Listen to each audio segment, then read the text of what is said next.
Time now for some smart parenting advice and another question from a real mom in our Ask Dr. Lynne series. And joining us now is Dr. Lynne Kenny. She's an author and a family psychologist. Nice to see you. Good to be here. Well, first of all, let's go right to one of our people on Twitter who has been asking some questions here and wants some real big answers from you. She is Pooh Grin, and she asks, I'm having a new baby soon and have a clingy 19-month-old, and I'm getting worried. Help! So what does a mom do when their children are so close in age? Well, at first it's a common problem, and the thing is that the difference between 19 months and 24 months is really big because they don't have the language to tell you what it is they need yet. Yeah. So why is the baby clingy? Probably because he or she is starting to sense things are changing. Yeah, you're so good about saying, when you talk to your children and they ask you questions, just let them ask the questions. Don't put too much out there. With a 19-month-old, how do you explain that mommy's changing? Well, I actually called author Michelle Leroux, who's my friend, to make sure that we were seeing things eye to eye, because she's got 2 little babies at home. And I said, Michelle, I'm thinking this is still like an infant. You still love the baby, you hold the baby, and you create like this little circle of love between you. The other good advice that Michelle actually had was set up the environment early so that if you've got boundaries to set now, they're set before the baby comes, so your 19-month-old doesn't associate it with the presence of the baby. I thought that was really smart. Right, it's just absolutely another normal day. Yeah, you got it. You've really got to normalize and continue to meet that baby's needs almost first. I would feed the 19-month-old before I went to pick up the crying baby, because that 19-month-old is going to notice the difference more than the baby who cries for 10 more seconds because you're going to get them. Yeah, and boy, isn't that good advice, because it seems like when the baby comes into the room, everybody goes right to the baby. Exactly, and then then the 19-month-old gets clingy and sad and lonely. Yeah, so that's great to help kind of de-stress the situation for them. What makes a 19-month-old so clingy? I mean, do they sense what's happening? They are so darn intuitive. Starting at about 4 months of age, they are reading all of the cues. Things are smelling different, because mommy's getting bigger and she's got hormones. The house smells different, things look different, different people are coming over, routines have probably changed. Sure. So keeping the routine as consistent as possible.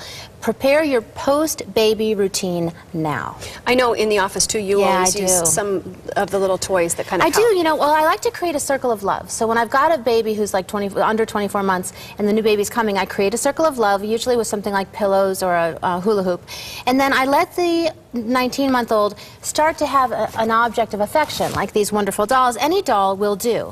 And the thing is, you let them have this additional love object, and then when you come into the circle of love with the baby, they've got their toys with them. Because they're so used at that point to just being the object. And they're going to want to sit on you. I mean, I tore my cesarean section exactly when my 2-year-old wanted to be held and my baby wanted to be held, and I wanted to love her.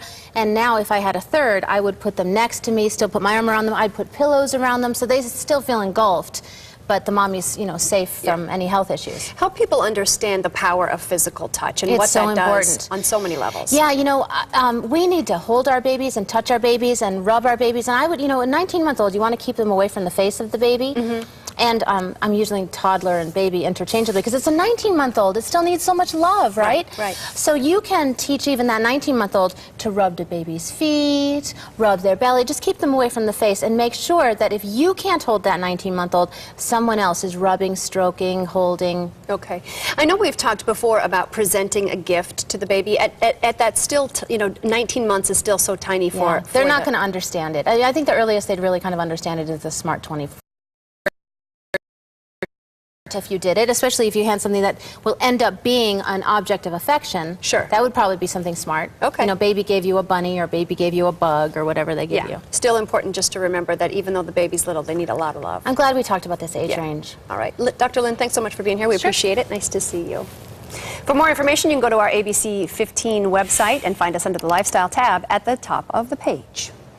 Well, it's still a talker on our Smart Family 15 Facebook page about what you do if you have older children and you're bringing home a new baby. Well, Alicia Washington says, I have 5 children, and it just comes down to involving your toddler in everything baby. It keeps them feeling special with the newborn, and for a while anyway, LOL. And Laura says, important you do that before the new baby comes, and then you involve the older child in helping the new baby. I did this with all my kids, and it worked out great. So some good comments there.